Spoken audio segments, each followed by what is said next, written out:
il est d'une clarté limpide que la mission d'une unité de char est aisément prévisible. N'est-ce pas? Son appellation même est éloquente, une unité de char est dotée de chars.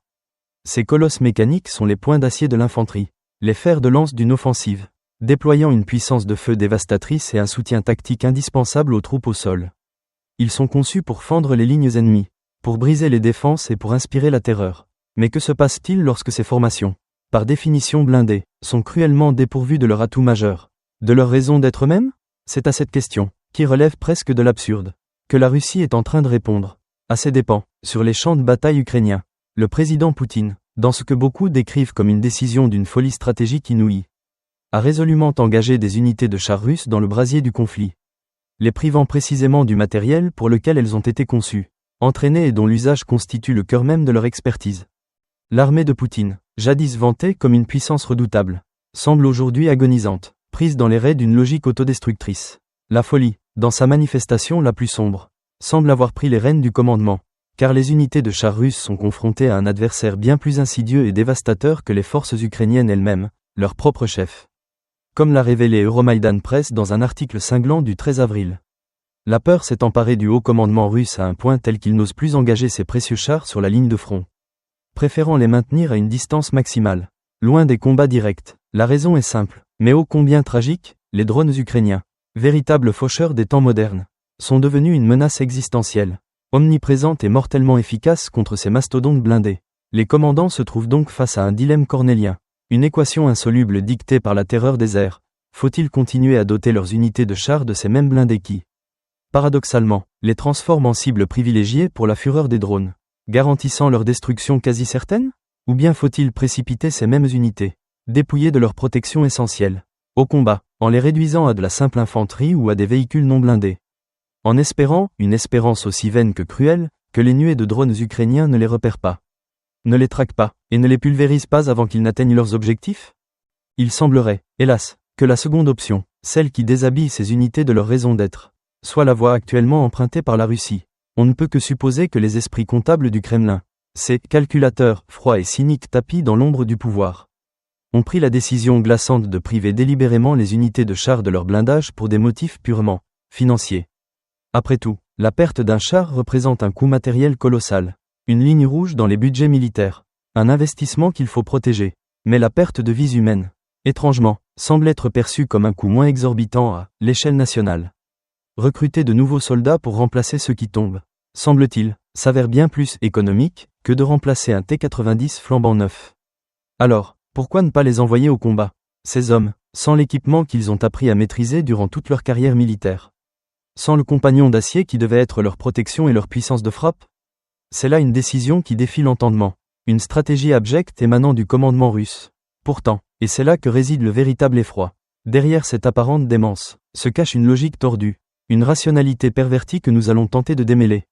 Mais avant d'explorer les méandres de cette logique, précisons l'origine de cette information stupéfiante concernant le retrait des chars russes de leurs unités désignées. C'est Viktor Treoubov, le porte-parole des forces conjointes ukrainiennes, qui a mis en lumière cette tactique déconcertante. Selon ses déclarations, la Russie positionne désormais ses chars à une distance considérable, stupéfiante même, de 20 km, soit environ 12,4 miles, de la ligne de front. 20 km, une distance qui relègue ces engins de guerre, conçus pour le combat rapproché et l'assaut, à de simples observateurs impuissants. Loin de l'action, c'est la nature même de la guerre moderne, a-t-il révélé, avec une lucidité glaçante. L'équipement, et tout particulièrement les chars et les véhicules de combat d'infanterie, ne peut tout simplement plus traverser cette vaste zone de destruction de 20 km. Cette affirmation souligne brutalement la transformation radicale du champ de bataille, où la portée des armes modernes redéfinit les tactiques. Treoubov a ajouté, avec une pointe d'amertume, que la Russie continue certes de déployer des moyens motorisés pour acheminer ses soldats vers la ligne de front et au-delà. Mais quels sont ces moyens? Il s'agit le plus souvent de quads tout-terrain, agiles mais dérisoires, et même de motos, des engins conçus pour la promenade, non pour la guerre. Certes, ces engins légers, quads et motos, offrent une vitesse supérieure à celle des chars et, dans certaines configurations, une agilité qui peut, temporairement, leur permettre d'échapper à la surveillance constante des drones ukrainiens. Mais sont-ils des substituts acceptables pour des unités blindées? La réponse est un non catégorique, retentissant, dépourvu de la moindre protection blindée. Ils transforment chaque soldat en une cible offerte, nu face à la brutalité du champ de bataille. La moindre erreur de conduite, une simple embardée sur un terrain difficile, suffit à transformer un transport en une scène macabre. Imaginez le tableau, un soldat, juché sur sa moto ou son quad, s'efforçant de naviguer sur un chemin semé d'embûches, sa vie ne tenant qu'à un fil. Soudain, du ciel, tel un rapace numérique fendant l'azur, un drone FPV ukrainien, d'une agilité terrifiante, peut fondre sur lui et le réduire à néant en un instant. Ainsi, la Russie semble vouloir préserver ses coûteux chars. C'est une certitude, mais que fait-elle pour protéger les hommes, ses propres soldats, qu'elle précipite dans cette zone de danger mortel, les exposant sans le moindre rempart, sans la plus petite parcelle de blindage censée leur garantir une chance de survie? Pire encore, la distance à laquelle ces chars sont stationnés rend leur capacité de soutien-feu absolument nulle. Depuis leur position reculée, ils sont incapables d'engager les positions ukrainiennes, réduisant ces monstres d'acier à de simples décorations de métal, coûteuses et inutiles. Prenons l'exemple du char T-90, le fleuron autoproclamé de l'arsenal russe. Ce char de combat principal est présenté par Moscou, et par Poutine lui-même, comme le « meilleur du monde », un témoignage irréfutable de la supériorité militaire russe. Une affirmation que le dirigeant du Kremlin s'évertue à marteler à quiconque veut bien l'entendre. Souvent en dépit de la réalité du terrain. Et il est vrai que le T-90 est un engin impressionnant sur le papier. Un modèle de technologie militaire qui, sans être une révolution disruptive capable de changer le cours d'une guerre à lui seul, n'en demeure pas moins performant. Cependant, même ce meilleur char du monde est rendu totalement inopérant. Stérile, à la distance aberrante à laquelle la Russie choisit de le déployer. Comme l'a d'ailleurs brillamment souligné la revue spécialisée The National Interest, le T-90 est équipé d'un canon à âme lisse de 125 mm. Une pièce d'artillerie formidable capable d'infliger des dégâts considérables, complétée par un système de conduite de tir de nouvelle génération. Fruit des avancées technologiques russes et réputé pour sa sophistication. Son système infrarouge intégré permet au T-90 d'engager des cibles avec une précision redoutable et à une portée supérieure à celle de tout autre char de l'arsenal russe. Fort de cet ensemble technologique de pointe, le T-90 est théoriquement capable de neutraliser un adversaire à une distance allant jusqu'à 8 km. 8 km. C'est impressionnant, n'est-ce pas? Mais cela reste tragiquement insuffisant face aux 20 km qui le séparent de l'action réelle sur le front. Ah, Russie, si seulement ces chars n'étaient stationnés qu'à 12 km de moins de la ligne de front. N'auraient-ils pas alors toute latitude pour déchirer les défenses ukrainiennes, pour enfin remplir leur rôle, leur véritable mission, au lieu d'être de coûteux spectateurs? La question, lancinante, est posée. À ce stade de l'analyse, l'absurdité de la situation ne manquera pas de vous interpeller, de susciter en vous un profond scepticisme quant à la stratégie militaire russe. Et pour cause, l'Ukraine affirme, preuve à l'appui, que la Russie envoie ses unités de chars au combat, non pas simplement sans leur équipement principal, mais dans une configuration qui frôle l'autodestruction, privant ses propres soldats des moyens élémentaires de survie et d'efficacité sur le champ de bataille. Certes, des chars, la Russie en possède, mais c'est précisément là que réside le problème, du moins, c'est ce que l'Ukraine affirme. S'agit-il là d'une énième tentative de Kiev de miner le moral de l'ennemi ou de projeter une image de faiblesse russe sur la scène internationale? Non, et comment en sommes-nous si sûrs? Car ce n'est pas seulement Trioubov qui met en lumière les déboires des blindés russes.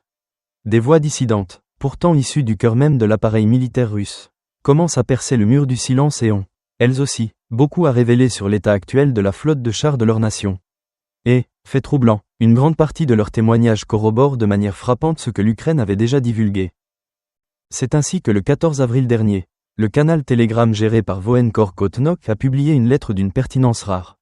Émanant d'un soldat russe, pour ceux qui ne connaîtraient pas Kotnok, il est une figure emblématique de la mouvance des Voenkor, ces blogueurs militaires russes qui ont inlassablement chanté les louanges de l'effort de guerre du Kremlin depuis la décision fatale de Vladimir Poutine d'envahir l'Ukraine.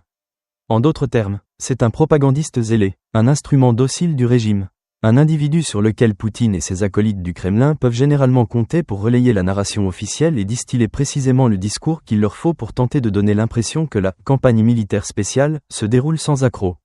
Ce qui rend cette publication d'autant plus sidérante, c'est que ce marchand de propagande ait choisi de rendre publique une missive d'une telle teneur. Plongeons maintenant au cœur de cette missive explosive. Rendue publique le 14 avril, la lettre débute par l'identification du soldat qui, s'adressant à Kotnok, déclare appartenir à la 110e brigade des forces armées russes. Plus précisément, il sert au sein du bataillon de chars de cette brigade et a pris la décision déchirante de révéler ce qui se déroule concrètement au sein de son unité. Fondamentalement, les chars ne participent pratiquement plus au combat direct, écrit le soldat. Il poursuit avec une diatribe cinglante, une accusation frontale de l'approche actuelle de la Russie en Ukraine. C'est pourquoi toutes les 2 ou 3 semaines, 2 hommes de chaque compagnie du bataillon sont transférés à l'infanterie et envoyés sur des positions d'assaut.